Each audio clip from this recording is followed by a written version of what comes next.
Hello and welcome to the Gun Day, Monday, Fun Day edition of The Rundown. I will be your host today, Craig DeLuz, coming at you from the West Coast, the left coast, behind the Iron Curtain, otherwise known as the Sierras. But as we all know, I do not do this program by myself.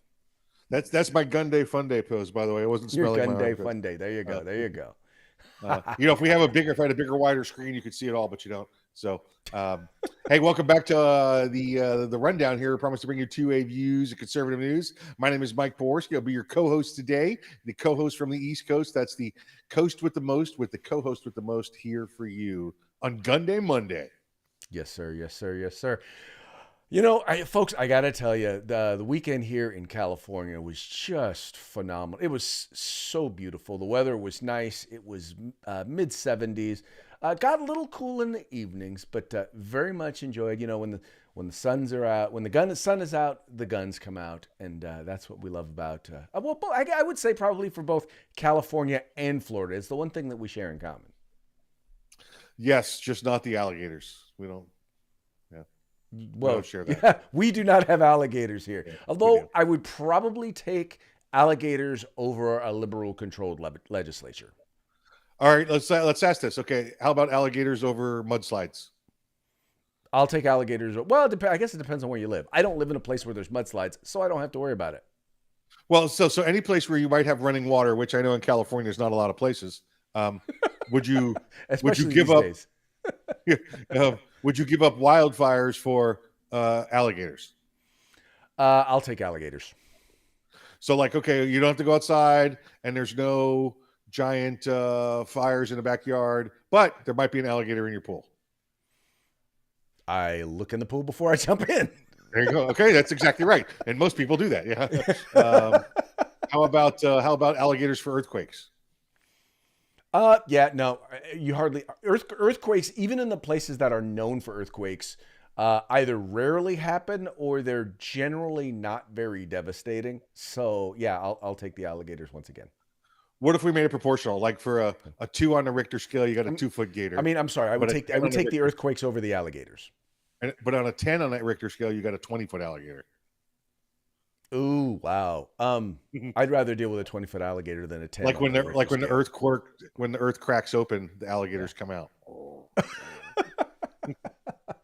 That only happens on the rundown. That's right. Yeah, and in Florida, by the way. Where California where California and Florida converge. We get the sinkholes and they fill with water, and then the alligators come out. Dude, I think we may have created a spinoff to Sharknado. Oh, that's Gator Quake. Gator Quake. There you go. Gator Quakes. We got it. Gator Quakes. I like it. Oh, Sharknado was just a trip because, first of all, if you ever watch the first one, if you ever watch any of them, it's an incredibly bad movie. Horrible. Yeah. I mean, special effects and all. But it has become sort of a cult classic in that everybody wants to go in a Sharknado movie and die.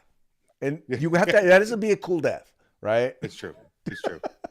Now, I tell you what, I have sat outside once or twice during the hurricane because we get the tornadoes during the hurricanes. We're very close to the coast here, and I don't want to be Sharknadoed. So I'm ready. You just sit outside with your 50 cal. You're like, all right, come on, bring me that Sharknado. Yep. I could, the funniest part is I could totally see you doing that. I've done it. I've done it with my Subaru 50 cal. Yeah. I've done it. Sat on the front porch in the 80, 90 mile an hour winds, waiting for the tornado spin-offs with the sharks in them. I will not be Sharknadoed. No. Unfortunately, you can't do that in California because we don't. Individuals are not allowed to own 50 cals in California. Well, see, that's why you could be Sharknadoed there. Right. That's why that movie's made in California, because it can happen there. You got no way to defend yourself. Exactly. See, talk about preventive measures. That's like that's a preventative measure. 50 cal just to prevent you from being Sharknadoed. Yeah, listen. I overhunt with it sometimes. When we're eradicating rather than hunting, because we have a couple of species here where we have to. You can't eat them. You can't do anything. You just got to get rid of them. So why not use the 50? Less to clean up. And But listen, for a Sharknado, if I got a great white coming at me, you think I want to use a 308 when I can use a 50? Nope, I use a 50. Yeah. The things we talk about on the rundown. There you go. There you go.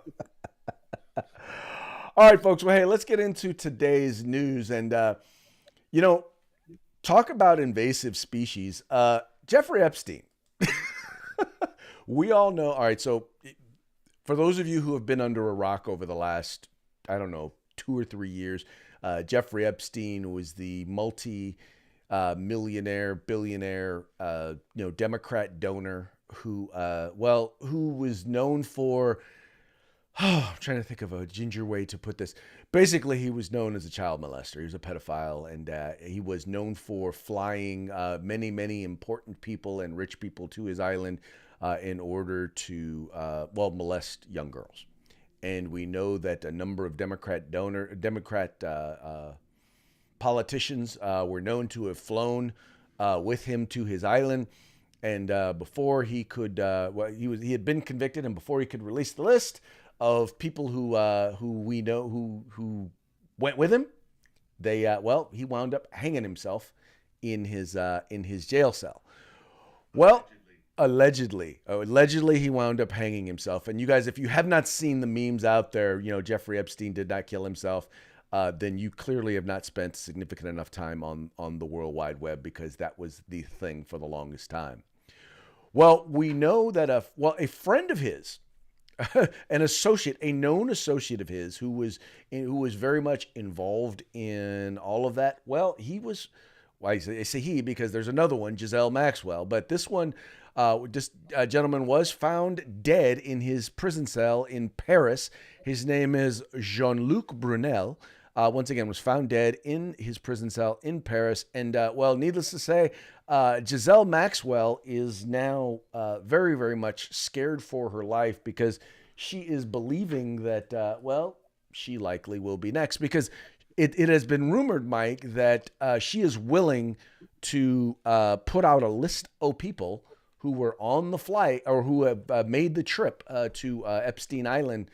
What's it called? Lolita Island. She was going to release the list once she worked out her plea deal.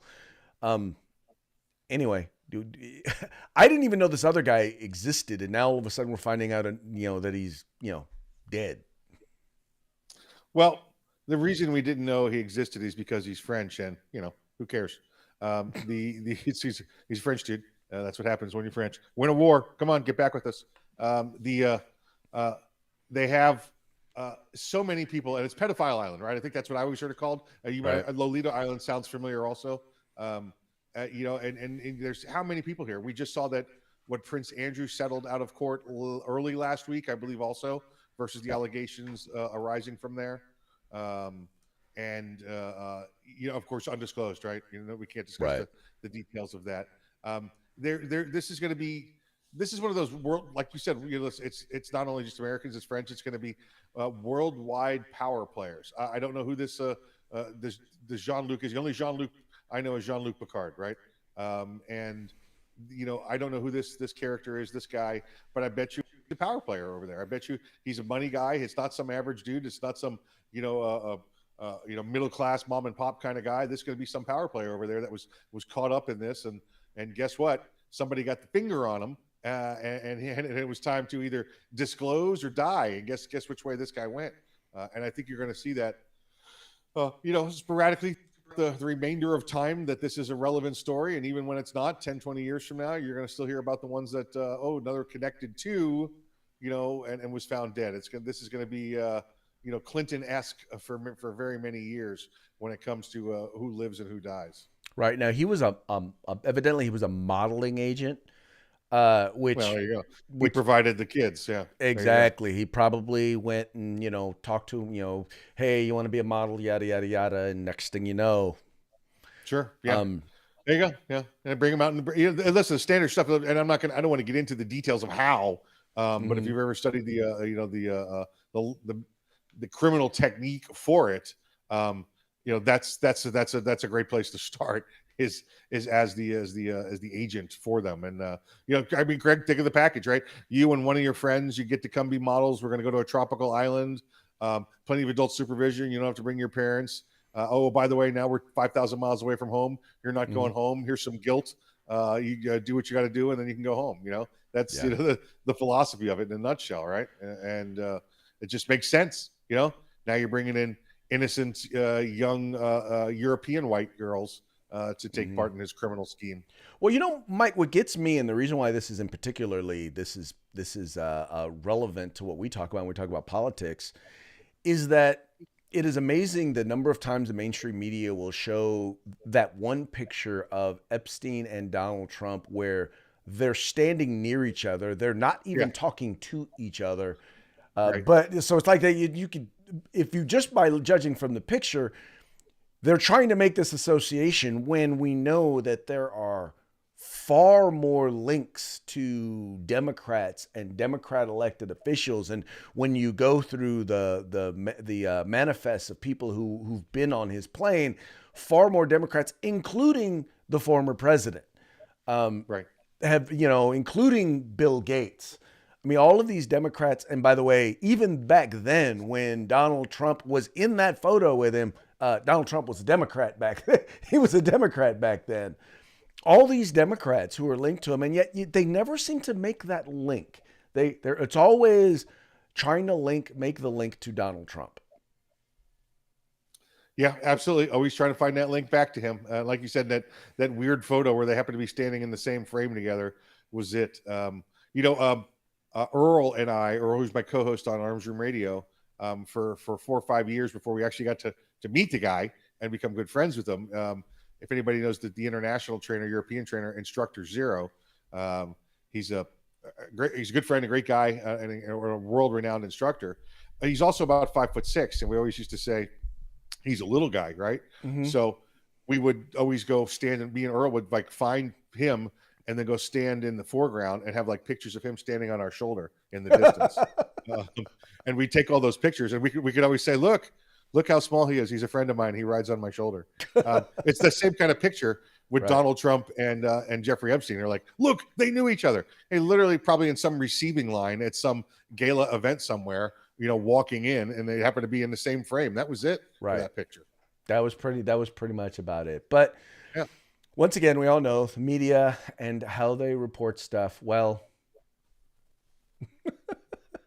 we all know that there's a bias there. Yes. And Yes. at least I'll give Fox News credit. At least they admit they have a bias. Yeah. Yeah. Just Right. saying. Just saying. It's fair and biased. Fair and fair and biased. Speaking of fair and biased, let's talk about crime. And once again, California is, well, leading the nation. One of the places leading the nation in crime, or at least we're leading the nation in terms of stupid stories relating to crime. Ever since Kamala Harris was our Attorney General, decided to institute I'm sorry, I keep forgetting to do my air quotes, smart on crime policies, which basically equates to decriminalizing crime and letting criminals walk our streets. Well, we've seen a bunch of things go wackadoo crazy in the state of California. One of those, especially since COVID and since we've eliminated bail, has been, criminals getting arrested and then being released. Well, I think we've set a record, Mike, or at least this instance set a record. This is from the Business Insider. A California man was arrested 3 separate times in 16 hours on suspicion of 3 different unrelated crimes. Now, Mike, I will just put it to you this way. After the first time, and they let him out, and he committed a second crime, why would you let this man back out on the streets? Because the law in California says you can't hold them and give them any bond. That's why. It doesn't matter, right, Craig? It doesn't matter what the law, or it doesn't matter what's right and what should be done. It doesn't matter what excuses he gave. It evidently doesn't even matter what crimes it is, because in California it says bail or bond is prejudicial against people of minorities, or people that are disadvantaged financially. It's prejudicial against them. So guess what? No matter what your crime is, you get to walk free. and evidently you get to walk free to go do crimes 2 more times in the same 16-hour period for a total of three different crimes in the same 16-hour period. All right, so let's go through this here. So it says here that he was arrested at 3 a.m. 3 a.m. on February 13th, and he was seen walking across a crosswalk against a "Don't Walk" sign. Now, he wasn't arrested for that. When police approached him, he ran. If you run from the police, they are probably going to chase you. All right, just in case you guys are wondering. Yeah, they're probably going to chase you. They sought to take him into custody. He resisted arrest. And so they took him into custody under suspicion of obstructing a police officer, which is kind of what they arrest you for when they don't really know what to arrest you for. That's a weird California law too. Listen, that's not like anywhere else. And that's the first thing you should do. You shouldn't run from the police. Because like Chris Rock said, right? If you run from the police, they're probably bringing an ass whooping with them. They're coming after you when they bring in that with them. Why do it? Why do? Listen, if you don't want to talk to them when they come over and say, "Listen, you were jaywalking," you go, "Sorry, can I see your ID?" No, just have that debate there. But why go and have them bring the ass whooping with them? Unless it's a game, right? How many cops can you outrun? Exactly. So as a result of that, once they booked him, he was taken to the hospital for. I guess he had some injury. He requested medical attention, so they took him to the hospital. Fell off the curb. And while at the hospital, they issued him a citation to appear. Right, so he's already resisted arrest. They've issued him a citation to appear, and he was later released.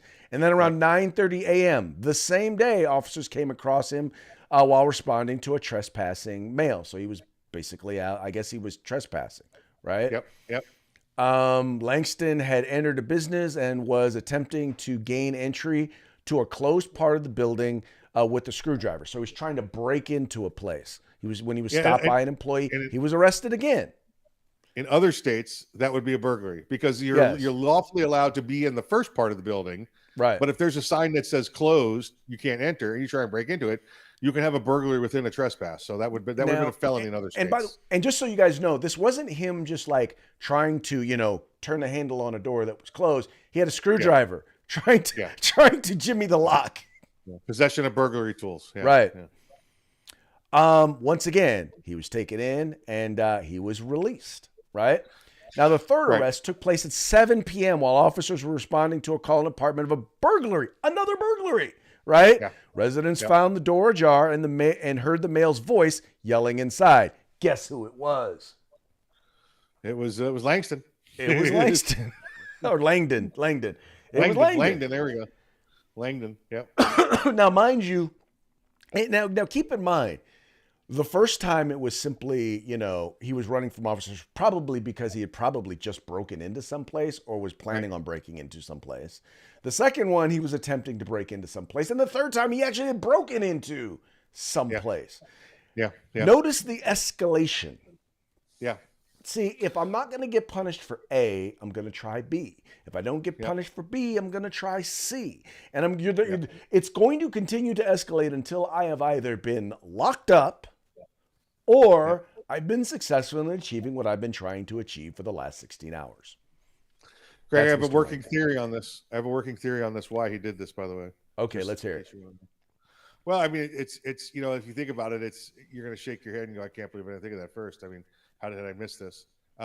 All three of these crimes he committed, it looks like one misdemeanor perhaps turned into a felony, then a couple of felonies after that. And he committed all of these during February 13th, which means he was doing everything in his power to be locked up on the 14th so he did not have to face Valentine's Day and his evil girlfriend. Yeah. That is actually quite possible. That is quite possible. So he wound up doing about $6,000 worth of damage to the apartment and the apartment complex, which, by the way, is a felony. And that's what eventually would wind up getting him arrested and put in basically on $150,000 bond. Yep. And did not have to see his girlfriend. Did not have to see his girlfriend. Yeah. That girl be crazy. She'd be cray-cray. Well, he's trying to save some money too, I guess. I don't know. Or find her a gift. Exactly. Either way. I'll see you on the 16th or the 15th. You know, There whatever. you go. There you go. But once again, that just goes to show you that is what smart on crime is. So wherever you are in the nation, if you have some left wing district attorney or sheriff who's running for office this year who's telling you that they're going to be smart on crime, this is what they're talking about. It's not smart on crime, it's dumb on crime. Period. There you Okay, moving right along. And you guys have probably seen this one. Facebook, well, first of all, we all know that Facebook has already admitted that their fact checking is opinion. It is not based on fact, it's based on opinion, and it's largely based on the opinion of the people that they use to fact check. One of the places that they use to fact check is called PolitiFact. And now I've dealt with PolitiFact before. These are some of the most unethical people when it comes to fact checking. Example I always use is one time they sent me an email at like 6 p.m. On a Friday, on a Friday, asking me, "Hey, we're doing this story. Do you want to refute any of it?" And instead of like, "Okay, what exactly do you want me to clarify or refute?" They didn't say anything. Responded to them, didn't hear anything back. By Monday morning at 9 a.m. Eastern time, their story was up, and their response was they never got a response from us. That's how unethical these folks are. When it comes time to fact checking, they almost never actually check facts. It's mostly opinion. And so now what they've done is they've created this new avenue of quote unquote fact checking. And it's more like, well, put it in context. And one of the things that they were fact checking was how many people were pointing out during the Super Bowl that they were comparing the Super Bowl to schools when it comes to masking and the masking debate. Right? And so they literally are being ripped every which way by people when it comes to the thing they're saying. And it's like here's one of the things that they fact checked, right? They're basically saying, okay, a post of if 70,000 unmasked fans could gather for the Super Bowl, kids should go unmasked in school. The post ignored the safety rules in place at the stadium, which included a mix of masks, vaccination, and testing requirements. At the same time, Mike, they completely and utterly ignore that nobody was following the rules. So are they saying that it's comparable if kids just decided, yeah, no, I'm not going to wear a mask at school? And mind you, they've already said that if a kid in many of these places, if kids come to school and they don't wear their masks, they're going to be suspended, they're going to be kicked out of school. But nobody at the stadium got kicked out, did they? At least not that we know of. This is the same people that come up with the storyline that the burning, the rioting, and the looting was mostly peaceful.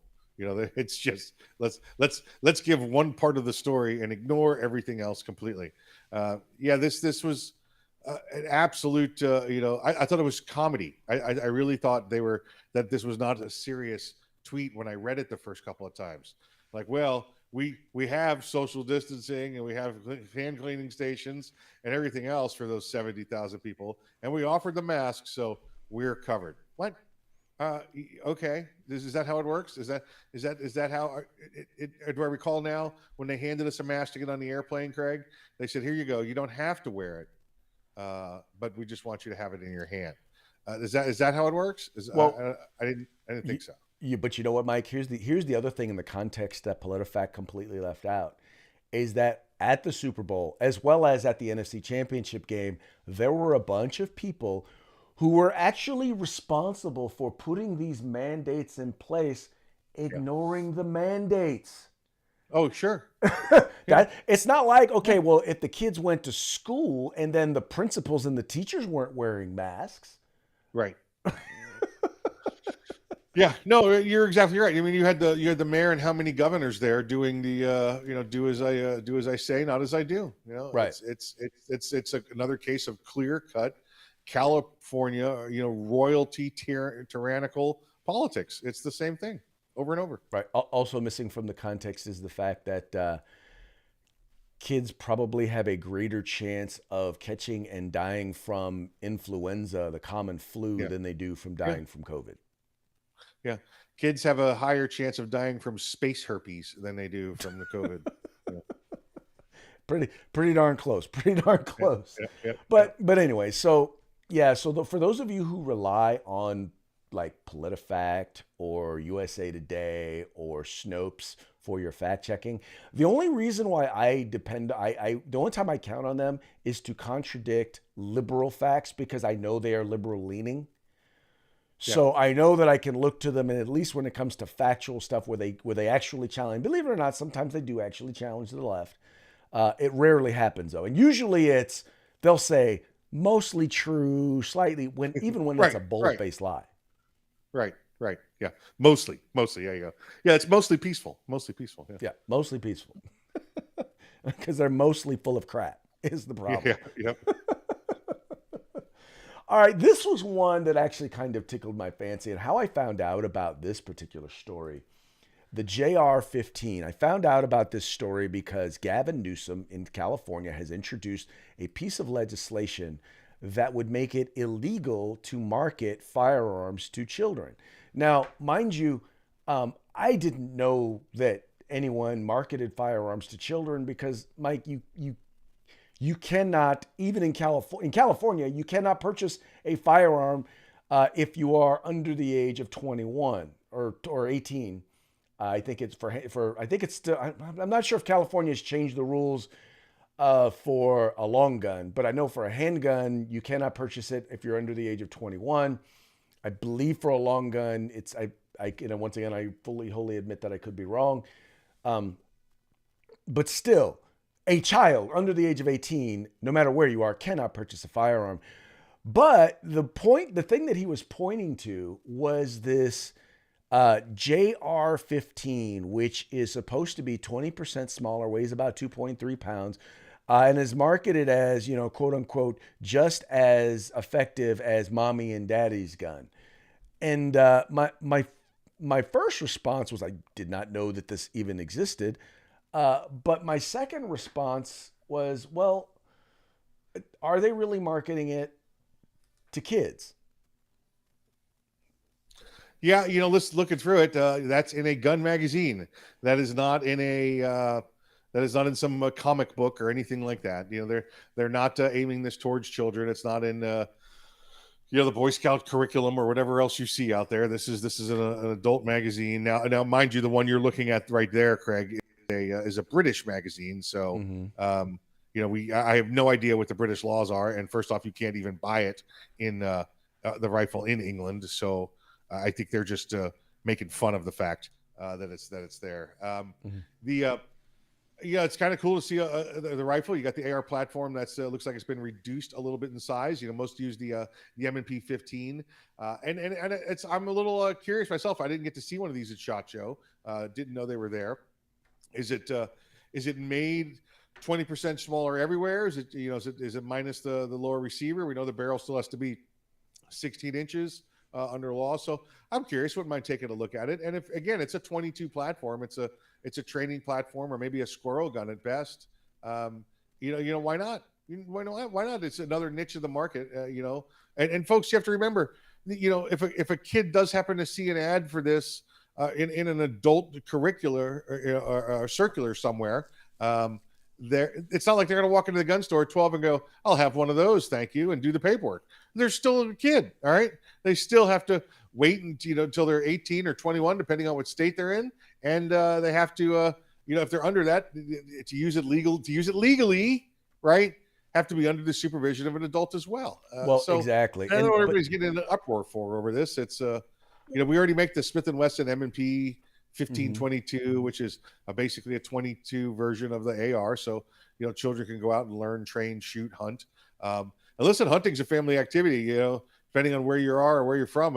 If you weren't hunting by the time you were 8 or 10, that was food off your table. That's a family tradition there. So I don't have a problem with it as long as it's done responsibly by the adults, right? And that's what's taught to the children. I don't see the issue with this. Well, and I find it funny because I'm like, so is there an epidemic of people selling these firearms to children? Yeah. I thought he was 21, not 11. I just did the math wrong on his license. Right. Uh-huh. His driver's license. He failed the Yeah. back. He passed the background check. Yeah, that's it. Yeah, he passed his background. Yeah. Yeah. I'm just. He pulled up in a This is. school bus. It is insane because once again the context is completely lowered. And by the way, not everyone is losing their mind about this. This is Gavin Newsom, the Gavin Mussolini, Yeah. who is for lack of a better term, he's a retard. And Yep. I do not say that as a pejorative to demean those who are of diminished or challenged mental capacity, because they're not nearly as retarded as this dude's retarded. Period. And Yeah. I just he is an idiot. He is a glory hound. His whole thing is he wants to be in the spotlight, and he really doesn't care whether or not his legislation has any positive effect or not. And he's been one of Right. the worst governors we've ever had in the state of California. Yeah, absolutely. And you've had some winners, some real winners. Some I of them you've had twice, He has made us long for the days of Jerry Brown. Yep. Yeah. Yeah. That's how bad. That is how bad he is. Yep. Yeah, Right. yeah, that's what I'm saying. And that's who I was talking about. Your Governor Moonbeam there, who was twice twice your governor. Well, he was. Now I will say this: the second time he was governor, he was actually more conservative than than at least our last Republican governor, Arnold Schwarzenegger, who calls himself a Republican. He was more conservative than Arnold Schwarzenegger. So Yep. at least let me clarify: he was definitely more pro-gun. And he also was not as prolific a spender. He was much more of a deficit hawk than was Arnold Schwarzenegger.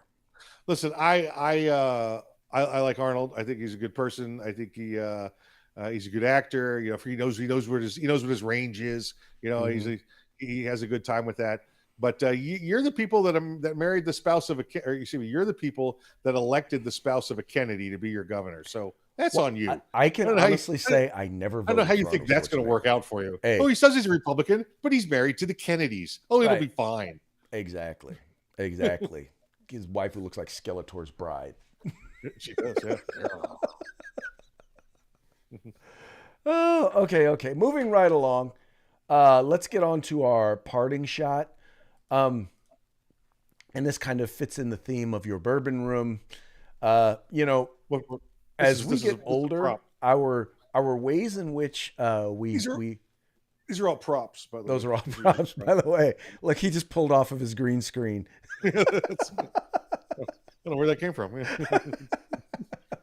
But as we get older, the way in which we fix our boo-boos, they change and they grow. And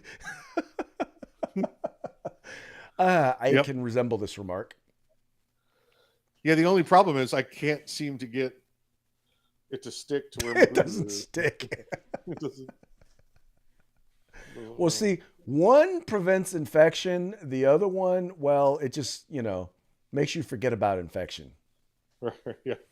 Yeah. Although, much like many of my accidents when I was a kid, one Band-Aid wasn't enough. Yeah, one shot is almost never enough. That's it. Very true. Very true. Very true. Yeah, I don't know. Like I said, it's just for show back here. There you go. I don't know if you want to test your computer skills. I did send you one or two more parting shots since we started the program. Oh, okay. Well, tell you what, go ahead and chat at the Keep people. going. And all right. Let's talk about our sponsors. Let's talk about our good friends over there at Guerrilla Machining and Grid Defense. If you're looking for parts for America's rifle, that's the place to go get it, and much more beyond just that platform. So check them out. Then, of course, the California Republican Assembly, or as they like to be called, the Republican wing of the Republican Party in the state of California. Okay, I'm going to go ahead and I'm just going to pull them straight from Facebook. So we'll have a chance to check them out. So there's this one. How I eat my candy corn. Open bag. Yep. Pour candy corn into trash can. Yep. Epstein didn't kill himself. Epstein didn't kill himself. Yeah, that's it. Yep. Okay. There's Craig DeLuz. That's the Craig DeLuz family. Not that one. Go. That one's a good one, though. I mean, all right. There you go. Just to give you a little perspective in life, you're a ghost driving a meat-coated skeleton made from stardust, riding a rock, hurtling through space. Fear nothing. Yep. Well, you know what? That definitely right there puts life in perspective, doesn't it? Yep. Yep. It sure does. It sure does. Then I think there was one more. I sent you with some more motivational items on it. Should have come through, perhaps, maybe. No, Went those are the through, only two I got, man. went through to you. Went through to you. See, I go to singing when we lose it. Hold on now. Where did it go? See, some of us can't talk and Google at the same time. Where did it go? I'm looking for it. I'm looking for it. Oh, here But it anyway, is. folks, hey, yeah, make sure you guys check it out. By the way, the California Republican Assembly, at least the Glendale chapter, is hosting a leadership institute a leadership training. It's for people who are interested in running for office, or whether it's school board or city council or anything like that. If you follow the link in the description of this video for CRA, it's being held, I think the third weekend there in March, or second weekend there in March. Make sure you check it out. It's being held in Glendale, the Glendale Burbank Republican Assembly. But you guys are going to want to check that out. It's going to be a lot of fun, really fun event. So anyway, check that thing out. And okay, looks like we're back here. You got the last one there. Okay. Mottos to live by. Mottos to live by. He who hesitates is lost. Right? We know that. Right? You stand around doing nothing with your thumb up your butt, you're never going to get there. Every wall is a door. What's that mean, folks? It means it's not a wall. It's a door. You can open it. You can get past it. You can get through it. Jeffrey Epstein didn't kill himself. We know that. We know that. And then, of course, fortune favors the bold. Yeah. So, so now we see he has now uncovered where he gets all of his good stuff. Random fun facts, Random fun facts. I love it. I love it. All right, folks. Well, hey, that's going to be it for the rundown today. We very much appreciate you guys tuning in. We appreciate you liking and sharing. We appreciate you subscribing and encouraging your friends to do the same. And also, like I said, make sure you visit our sponsors. Make sure you visit their links. Links to their websites are in the description of this video. Go there, check them out, and make sure you tell them the guys over at the Rundown sent you. And with that, we are going to call it a day. Thank you so much for tuning in, and we will talk to you tomorrow on Taco Tuesday. It's raining tacos. Right.